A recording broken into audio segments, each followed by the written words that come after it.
Okay, so I just went to see Thor Ragnarok at the cinema, and I thought I'd better get my thoughts down on camera very quickly because my brain's like a sieve. I'm bound to forget something. If you've seen the trailers already, then you pretty much know what to expect. This is a very funny film, and don't go expecting any major twists or anything like that because you're not going to get them. Apart from that, very straightforward film, but funny. It's also got the action as well, and I'm very gratified to hear the fact that they've, you know, that music from the trailer, that rocking beat that they involved there, that song is even in the film twice, one at the beginning, one at the end, when Thor does something awesome. It's a great soundtrack to accompany him. I'm half tempted to talk about the story, but honestly, you wouldn't have much of a film left apart from the jokes if I did start talking about the story. So I'm just gonna completely skip that. If you've seen the trailers, you know exactly the steps that they go through. You know exactly what to expect. Chris Hemsworth plays Thor again, of course, and he's still great at playing the action hero as well as, it turns out, very good at comedy. He's great at balancing the two out and doing both of them when he needs to. I'm so glad that someone finally gave him something funny to do. And the less said about that other film, the better. Tom Hiddleston as Loki, of course, playing the god of mischief, and he's still he's still got that boyish charm about him. He never really lost it. He always had that kind of sense of humour and mischievousness about him. And when both him and Thor are on screen, they have this chemistry between them. Like, some of the conversations they have, it's like they're 8 years old all over again. You can totally see these as 8-year-old brothers playing pranks on each other. Kate Blanchett as Hela. I always thought that Kate Blanchett in Lord of the Rings, when she played the Elf Queen, I always thought she was a bit creepy in that. It was like, I think it's the blue eyes that do it. She's got this way of staring at you with the blue eyes that just unnerves you, especially with that thin lipped smile she had in that film. It's like, whose side are you on? But in this film, she's given an opportunity to be funny at times. Again, the sense of humour is all throughout the film, and she does come across as genuinely menacing when she has to, and she kicks some serious ass on the screen. You can see snippets of it in the trailers, but she just wipes out entire garrisons in about a minute, fully on the screen. I don't know where she's pulling all the blades from. Like, that's a complete myth. Some of the blades she pulls out from the ground, others she just sort of plucks out of thin air. I'm not quite sure where she's getting them all. The Jeff Goldblum is Jeff Goldblum. There's no other way of putting it, frankly. I was kind of hoping that he'd be a bit more sinister, that they'd maybe try to do something else with him, but they don't bother. They just do Jeff Goldblum. If you've seen him in anything, you know exactly what to expect. He is given some funny lines as well. Everybody's given funny lines in this film. Mark Ruffalo as the Hulk, of course, or should I say Bruce Banner, technically. Although I suppose he plays both, doesn't he? Because he does the facial motion capture for it now. He's fine as well. He has a bit of an issue, obviously, because he's been on the gladiatorial planet for 2 years as the Hulk, and he hasn't changed back once. So there's a bit of personal stuff going on there, but not a huge amount. I get the impression they weren't trying to weigh the film down with too much of that personal type of stuff. Carl Urban, he plays a character called Scourge. He's an Asgardian. And for most of this film, he tends to stand around or just follow Hela around. I was kind of hoping he'd do a bit more than that.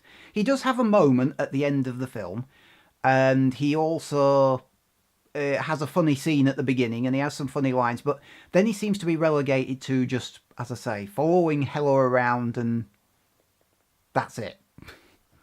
Definitely playing supporting roles this time around. We've got Anthony Hopkins as Odin, of course. He's not in the film for very long. I understand why they picked Anthony Hopkins for Odin back on the original film. I'd have just appreciated. You see, Anthony Hopkins brings gravitas to the role, but and there's no nice way of saying this, but he is getting on in years. Time is catching up with him, and I just wish that Odin was a bit more physically involved. I think he did one thing on his horse in the original film. In the Dark World, he shot one elf with his staff, and that's pretty much it. I was, and this film, he's even less involved this time around. The other character which isn't used a right lot is Benedict Cumberbatch's Doctor Strange. He wasn't meant to be involved in this film too much, I don't think.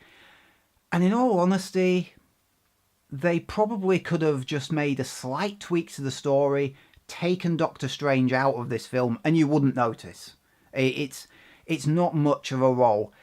I think the only reason they've put him in there is to show how adept he's got at magic. They have this sequence where he and Thor are inside the sanctum and they're moving around without... Well, they never show you how it's done. You know that old TV series Bewitched, where they kind of pass an object across, or they turn the camera off and the actor moves out of the way. They turn the camera back on again, and it looks as if they've just gone. They use those kind of tricks with him. I don't think they wanted to spend a tremendous amount of time on the special effects. The Thor films they've always had colour in them, but this film is definitely trying to be more colourful than usual. You can definitely pick up on that Guardians of the Galaxy vibe to it. It seems like Marvel have perhaps think they've stumbled onto a new formula. Maybe James Gunn managed to invent Guardians of the Galaxy, or reinvent it for a cinematic audience, and Marvel have discovered this new way. Instead of making every film like Iron Man, now they're doing it with Guardians of the Galaxy. I kind of hope they don't do that. I kind of hope that Guardians of the Galaxy is maybe the kind of film that makes them realise that they can do original stuff, that they don't have to do a good film and then copy it ad nauseum. Definitely the bad guy, Hela, stands up to the heroes. She is massively overpowered. And that does mean that we don't get the standard business guy in a suit. You know how most Marvel films, it's a guy in a suit and tie. They finally don't do that. They have another superpowered villain to go alongside Loki. Not as interesting as Loki, and Loki is definitely still his usual charming self, but yeah, this film does very well. This film has big action sequences, it has funny comedy, it has some limited character stuff here and there. Like I say, Doctor Strange has a little bit of how he's developed. You get Bruce Banner versus the Hulk kind of development. And there's a little bit more going on in the Odin-son family. I mean, that's what the original Thor film was for me. It was more of a family type drama rather than anything else. I know some people didn't appreciate the first film because of that, but I quite liked it because of that. Honestly, my biggest complaint with this film, and it's not much of a complaint, let's be honest, because the film is funny as hell, but I did start to notice after a while that all the characters had the same sense of humour. And yeah, I think the one that set it off for me was Hela, Kate Blanchett. When she came out with this dry, quippy style sense of humour, I thought, okay, you've been locked away for several thousand years. You really shouldn't be at the same comedic level, perhaps, as everyone else.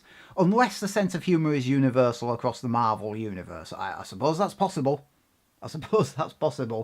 It's just, she was the one who made me think that, yeah, everyone has the same sense of humour, and I'm starting to notice it. And it's not good when I start to notice things, because I don't go out of my way to criticise films as I'm watching them. And in all honesty, the Hulk, I mean, as opposed to Bruce Banner, the Hulk gets some development because he's been in that form for 2 years. And you know what? After the success of this film, because it is going to be a success, never, make no mistake about that, I went into the cinema about 11:15, and there were like 5 seats left. I know because they show you the screen in the cinema and you can pick which seat you want, and there's like only 5 on the screen. So this film is going to be insanely successful. But if ever there was a film that would convince anyone that the Hulk could actually hold a standalone film on his own, this might be it. Because the Hulk, again, as opposed to Bruce Banner, the Hulk does have some funny moments, has some character stuff. It's yet something else in this film that Marvel could take away and do something with in the future. If they had the film rights, which they don't. Which they don't. I know it's weird to compare Thor Ragnarok, which is a 12A certificate, to Deadpool, which is 15, and depending where you live, a hard R. But it does have that similar approach, a straightforward story and a focus on humour and action. And it balances everything out, just like Deadpool, it balances it very well. That's what this film feels like to me. It feels like they took the character of Thor and the universe of Thor, dropped them into a Guardians of the Galaxy film, and then threw in a dollop of Deadpool in behind it. It literally feels like that's what they did, and just whisked it together. That's the sense I get off of this film. Guys, if you were on the fence about going to see this film, and I've no idea why you would want to be, just go and see it, definitely there is no reason for you to be. As far as I'm concerned, Thor Ragnarok gets an 8 out of 10. This is a great film. It's funny, it's got the action, it's got some limited character stuff. Maybe some people might want to do something with that in the future. And I'm looking forward to what happens at the end credits. There's a mid-credits sequence, as is usual with Marvel films. I'm presuming there's an end credit sequence as well, but I didn't stay there for that long because the poor people in the cinema. I mean the cinema staff, the cleaning staff. They're stood at the bottom of the stairs just waiting for us to move. And goddamn Marvel, they must be thinking, because we're all still sat there waiting for the end credit sequence to pop up. God. Anyway, the mid-credit sequence, something happens, and I kind of want to know what goes on there. Again, I don't want to spoil anything, but yeah. I really hope that Marvel Studios does something unique with what the success of this film will teach them, rather than just copy and paste into the next film. That's my hope, but I'm not going to hold my breath. Because Marvel is doing well. All fair dues to them. They're doing very well with their approach that they've used so far. And they're obviously not going to change while they're still making a huge success of it. But any kind of unique thing that they come up with further down the line is a good thing. That's all I'm saying. Okay, I'm going to stop talking now. Right, see you next time.